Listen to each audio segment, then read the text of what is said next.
ওয়ালাইকুম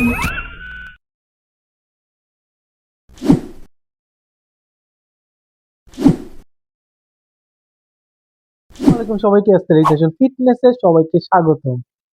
এমন একটা জিনিস আমরা প্রায় সকলেই ভুল করি, যেটা হচ্ছে যে আমরা যখন এক্সারসাইজ করি তখন আমরা নিজেকে পুশ করি না। মনে করেন আপনি বাইসেপ বারবেল কার্ল মারতেছেন, এখন বারবেল কার্ল মারা অবস্থায় দেখা যায় আপনি খুব সুন্দরভাবে মারতেছেন, কোনো পেইন হইতেছে না, আপনার মুখে কোনো এক্সপ্রেশন চেঞ্জ হইতেছে না। আপনি 12 লেস মারার পর সুন্দর করে রেখে চক্কর দিতেছেন, হাসি মুখে ঘুরতেছেন এদিক সেদিক, এবং আপনার হাতে কোনো পেইন ফিল হচ্ছে না। তাহলে থামুন, আপনার ওয়ার্কআউটটা হচ্ছে না।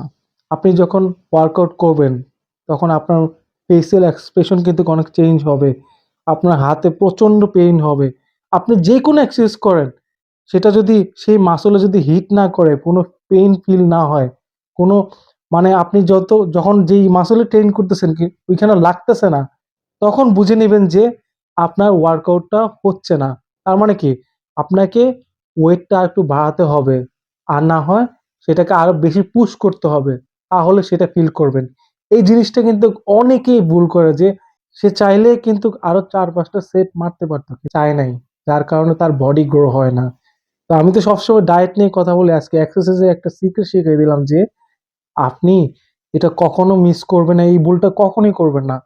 আপনার প্রতিটা সেট হবে খুব পেইনফুল। যেই মাসলে ট্রেন করেন না কেন, সেই মাসলে যেন প্রত্যেকটা সেট শেষ করার পর আপনি খুব পেইন ফিল করেন, তাহলে বুঝবেন যে আপনার ওয়ার্কআউটটা ঠিক মতো হচ্ছে। তো ভিডিওটা কেমন লাগলো কমেন্ট করে অবশ্যই জানাবেন। টিল দেন, আল্লাহ হাফেজ।